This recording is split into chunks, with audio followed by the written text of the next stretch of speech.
देखिए, असम में हर साल बाढ़ आती है। यहाँ पर मैंने अभी तक फिलहाल आज के डेट में लगभग 68 से 70 लोगों की मौत हो गई है। इसके चलते अभी तक ये न्यूज में आया है।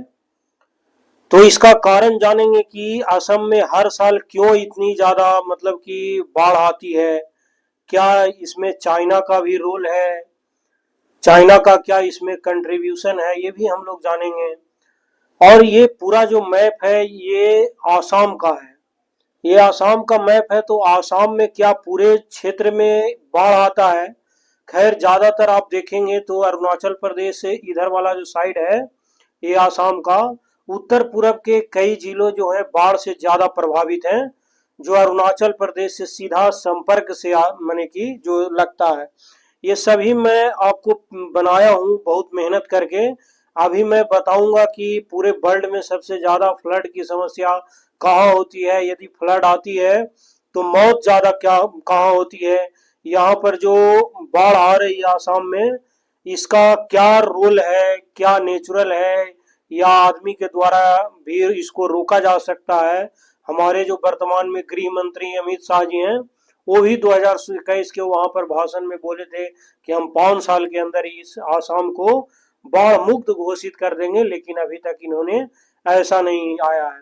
अभी फिलहाल ये है कि बीजेपी की तरफ से 12 करोड़ रुपए भी दिए गए हैं और सरकार भी देंगे। लगभग 6 लाख से ज्यादा लोग प्रभावित हैं इस एरिया में। 68 से 70 लोगों की अभी तक फिलहाल ये बताया जा रहा है कि मौत हो गया है अभी तक। क्या है सब अभी तक मैं बताऊंगा। थोड़ा सा मैप देख लीजिए। ये जो पूरा मैप देख रहे हैं ये आसाम का ही एक मैप है। देखिए, जहां जहां आपको इस तरह का जो रेड वाला इलाका दिखाई दे रहा है, ये बहुत उच्च जोखिम वाला क्षेत्र मैंने किया है। बाढ़ के मुख्य कारण यहाँ पर सब अभी मैं आपको बताऊंगा। ये सब मैप जो दिखाया गया है, ये देख रहे हैं ना, ये ब्रह्मपुत्रा नदी भी बहती है इसके आसपास।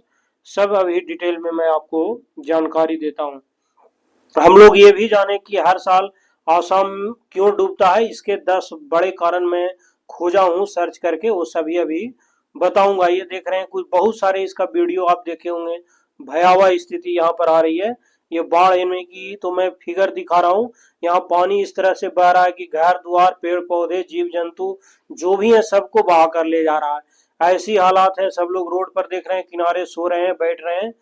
तो आगे और बहुत सारे कारण हैं, वो सब अभी दिखाता हूं मैं। ये तो ये हो गया। उसके बाद देखिए बाढ़ के सिचुएशन, खाने का सामान सभी लोग ले जा रहे हैं।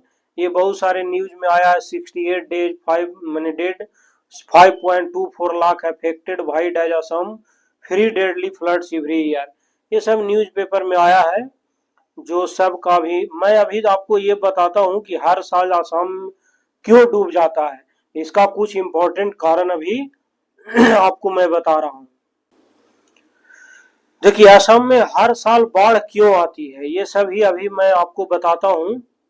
देखिए, सबसे पहले तो मैं बताता हूँ कि असम में हर साल मानसून जो है जून से सितंबर के दौरान आने वाली जो बाढ़ है, केवल एक प्राकृतिक आपदा नहीं है, बल्कि यह एक सालाना मानवीय और आर्थिक त्रासदी है। यानी कि एक तो आपको इकोनॉमिकली रूप से भी करेगा ही, और मानव जो मरा वो भी एक तरह का नुकसान ही हो रहा है।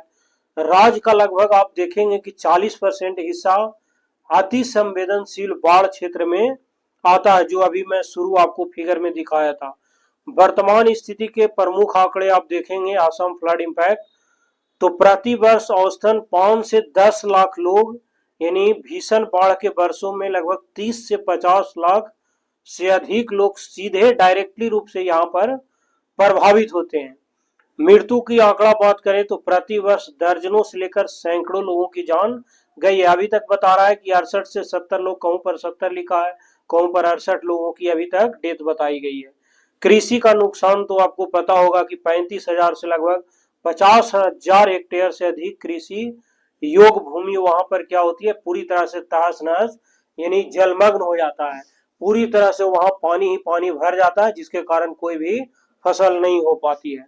सबसे ज्यादा आपको प्रभावित आपको मैं बताया कि जो अरुणाचल प्रदेश से जो बाउंड्री साझा करता है, मतलब कि उत्तर पूरब वाले जो बाढ़ वाले क्षेत्र होंगे, वो मतलब उत्तर पूरब डिस्ट्रिक्ट जो होंगे आसाम का, जैसे वो वहां पर देखे होंगे शिव सागर डिस्ट्रिक्ट है, ये सभी जो है, जोरहट है, लखीमपुर है, ये सभी माजुली, वारपेटा, ये सब ज्यादा मतलब कि आसाम का प्रभावित क्षेत्र हैं ये। वैश्विक संदर्भ में आप देखेंगे तो दुनिया और भारत में बाढ़ की स्थिति ग्लोबल फ्लड रैंकिंग में आप देखिए तो बाढ़ के जोखिम और प्रभावित जनसंख्या के मामले में विश्व बैंक और वैश्विक शोध संस्थाओं के जो आंकड़ा है वो मैं बता रहा हूं आपको। पैमाना इसका क्या है कि प्रभावित जनसंख्या, आबादी की जनसंख्या मतलब जनसंख्या की बात करें तो सबसे ज्यादा इफेक्टेड चाइना में होता है, लगभग आप मान सकते हैं 40 करोड़ लोग।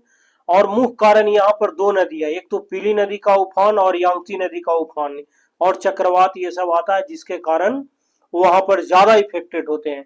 और प्रभावित जनसंख्या, आबादी की संख्या पर बात करें तो दूसरे नंबर पर इंडिया आता है, यहाँ भी लगभग चाइना के आसपास, यहाँ भी 39 करोड़ लोग, देश की कुल आबादी का लगभग 28% लोग यहाँ पर इफेक्टेड होते हैं इंडिया में।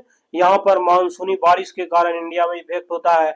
और ये ब्रह्मपुत्र और गंगा नदी तंत्र या गाद जमाना, चूंकि आप देखे होंगे जब भी हिमालय से निकलती है ये दोनों नदियां तो बहुत सारे माने कि नॉर्थ में मैदानी इलाकों से बहती है, तो मैदानी इलाकों में जमीन जो मिट्टी रहती है गाद लेकर आती है और उसके कारण ये सभी हालात देखने को मिलते हैं।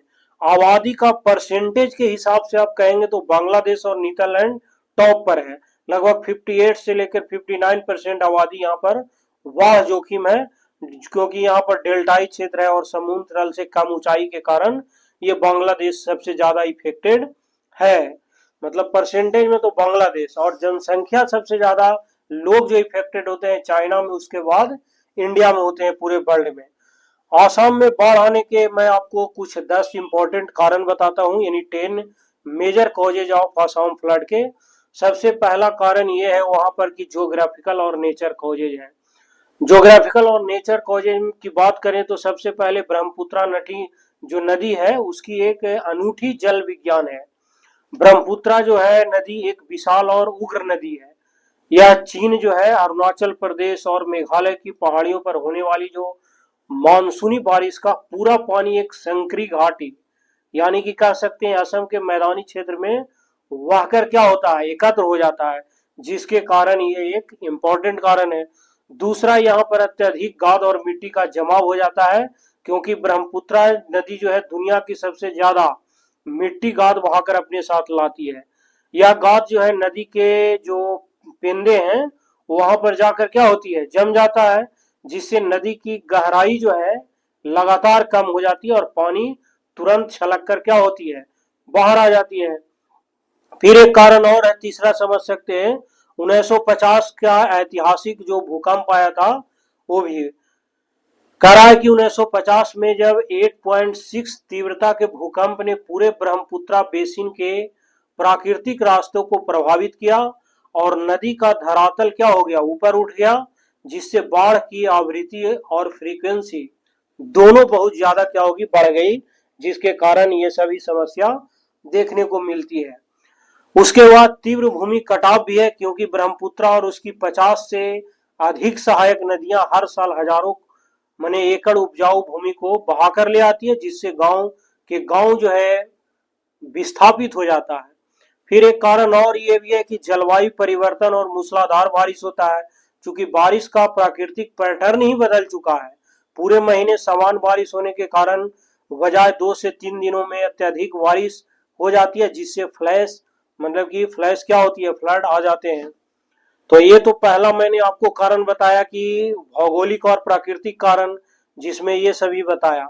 दूसरा हम लोग देख सकते हैं कि मानव निर्मित और शासकीय कारण भी है, क्योंकि जर्जर और पुराने तटबंध ये सब 1960-70 के दशक के बने हैं और दबाव ज्यादा बढ़ जाता है, जिसके कारण भयंकर टूट जाता है और वह तब भयंकर तबाही को सह नहीं पाता है, क्योंकि राज्य में बाढ़ से सुरक्षा के लिए करीब 4000 किलोमीटर तक अधिक लंबे मिट्टी के तटबंध बनाए गए थे वो इसी समय। दूसरा है प्राकृतिक जल निकासी पर अतिक्रमण है, क्यों असम के जो चूंकि प्राकृतिक जल संग्रह केंद्र है जिन्हें बिल कहा जाता है, यानी वेटलैंड्स, उस पर अवैध कब्जे और निर्माण कार्य हो चुका है और अतिरिक्त पानी रुकने की वजह जगह बचता ही नहीं है। एकीकृत नदी जल प्रबंधन का अभाव है। फिर अल्पकालिक राहत केंद्रित दृष्टिकोण भी आप कह सकते हैं, और गुणवत्ता और धन की समस्या तो हर जगह ये रहता है।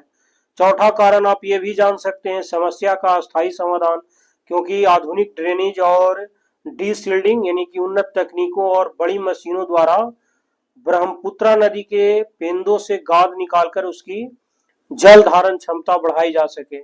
स्मार्ट जियो ट्यूब तटबंध ये सब भी हो सकते हैं। तो ये सब अंतरराष्ट्रीय व अंतरराज्यीय समन्वय भी करके, जैसे चीन है, अरुणाचल प्रदेश और असम के बीच real time water data sharing और अर्ली वार्निंग सिस्टम को मजबूत करना होगा, तभी कोई उपाय है।